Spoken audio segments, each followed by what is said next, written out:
Bahor mavsumida har bir ayolda bo'lishi shart bo'lgan 4 ta libos. Bulardan eng birinchisi va eng muhimi bu trenchlar. Xalq tilida ularni plash deb ataymiz. Bunday plashlar klassik uslubda bo'lib, har bir psixotip uchun juda ham yaxshi to'g'ri keladi. Ikkinchi libos bu jaketlar.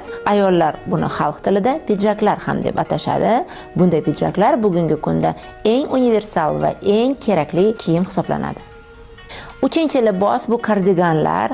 Ayollar uni o'zining psixotipiga moslab xarid qilishlari mumkin. Uzun kardiganlar bo'lishi mumkin, tizigacha kalta kardiganlar bo'lishi mumkin, umuman bo'ksagacha bo'lgan kardiganlar bo'lishi mumkin.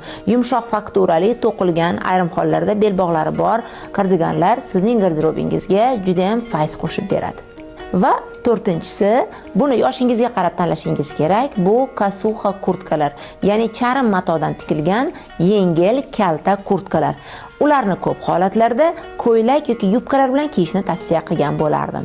Agar stil va imij haqida yana ham ko'proq ma'lumotlar olishni xohlasangiz, meni sahifamga obuna bo'ling.